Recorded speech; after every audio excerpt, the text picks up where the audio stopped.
everyone. So today we're diving into a really useful book called The Art of Letting Go by Nick Trenton. We all carry stuff around with us, right? Like old hurts, worries about the future, regrets about the past, or maybe just being annoyed about things we can't control. This book is all about how to gently put down that heavy baggage. It's about learning the skill, the art of releasing things that weigh us down, so we can feel lighter, freer, and honestly, just happier in our day-to-day lives. It's super practical stuff. First off, letting go doesn't mean you stop caring or become some kind of robot with no feelings. Not at all. It means learning to loosen your grip on the things that are actually causing you pain. Think about holding onto a hot coal. It burns. Letting go is dropping that coal. The book talks about attachments, when we get too hooked on needing things to be a certain way, or needing certain people or outcomes. When reality doesn't match our tight grip, we suffer. Letting go is about easing that grip for our own peace. Why do we hold on so tightly anyway?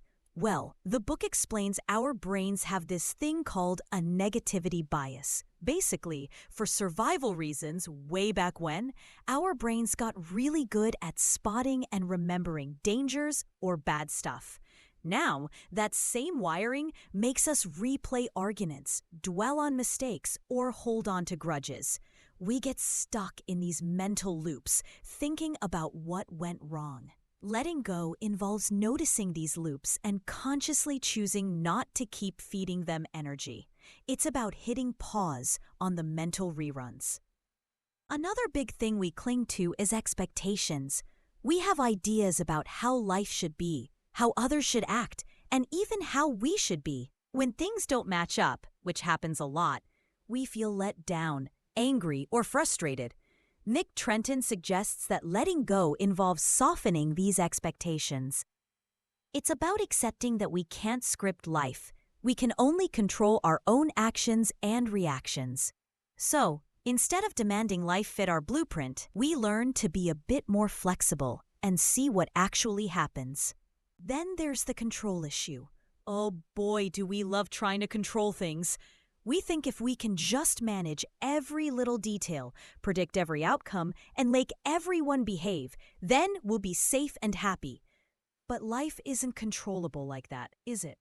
It's messy and unpredictable. The more we try to force control, the more stressed and anxious we get when things inevitably go sideways. Letting go here means accepting that uncertainty is part of life. It's about learning to surf the waves instead of trying to stop the ocean.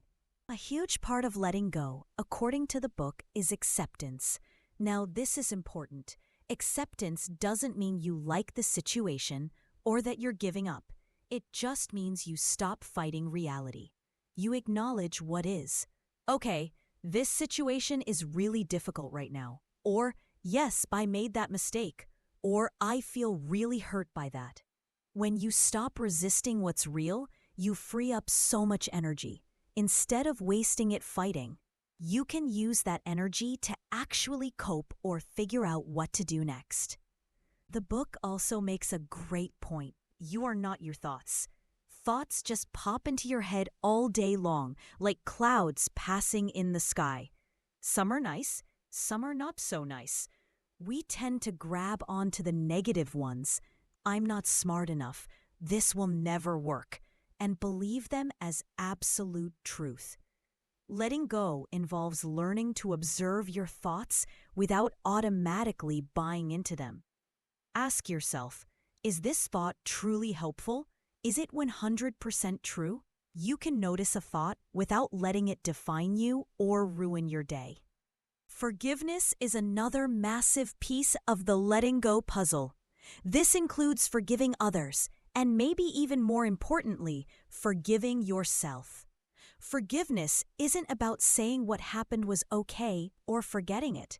It's about choosing to release the anger, resentment, and bitterness that you're carrying.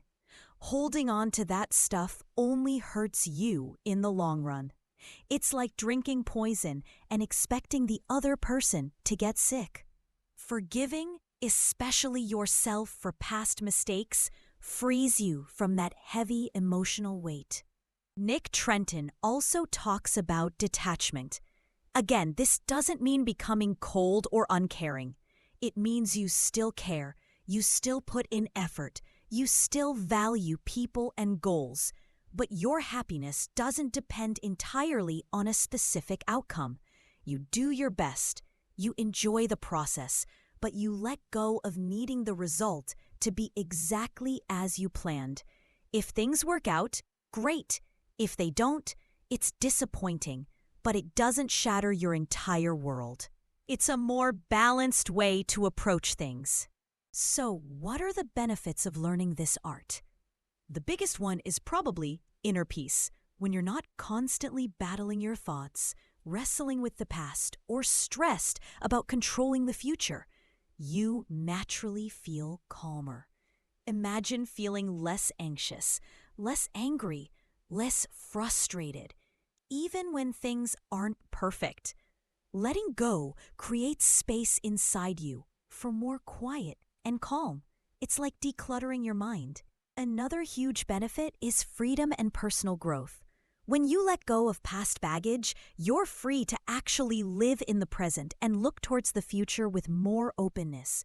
You might see new opportunities you were blind to before.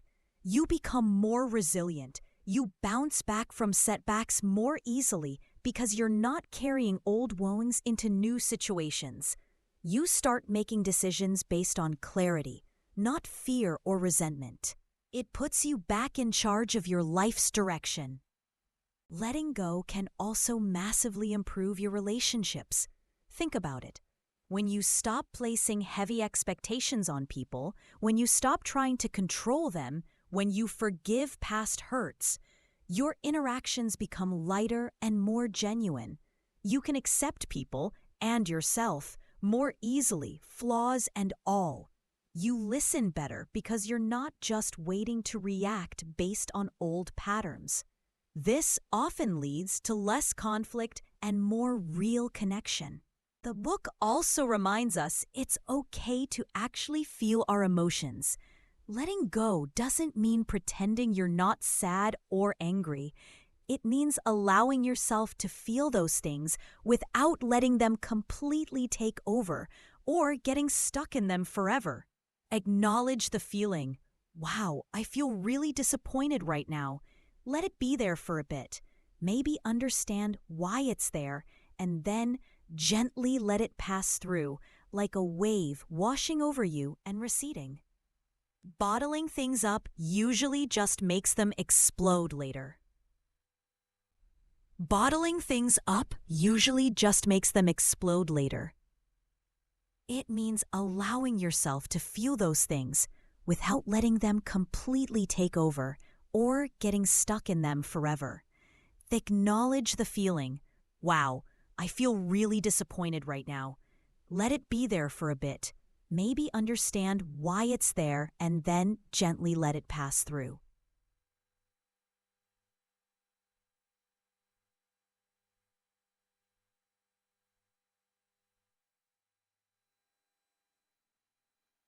The book also sometimes practical things can help too. Trenton touches on how clearing out physical clutter, getting rid of stuff you don't need or that holds bad memories, can actually help clear your mental space too. It's like an outward symbol of the inner process. Also, practicing gratitude, focusing on what you do have and what you're thankful for, can shift your focus away from lack and resentment, making it easier to let go of what's bothering you. Just noticing 3 good things each day can make a difference. It's also really important to remember that letting go is a sign of strength, not weakness. It takes real courage to face difficult feelings, to forgive, to accept what you can't change, and to release your tight grip on control. It's easy to stay stuck in anger or victimhood. Choosing to let go for your own well-being is an act of profound self-care and emotional maturity. Don't let anyone tell you otherwise. Finally, and this is key, letting go isn't a one-time event. It's not like flipping a switch. It's a practice, a skill you develop over time. Some days it will feel easier than others. Be patient and kind to yourself through the process. Start small. Maybe today you just notice one recurring negative thought and gently let it go. Or you consciously decide not to dwell on a small annoyance.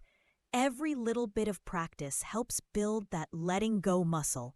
It's truly a journey.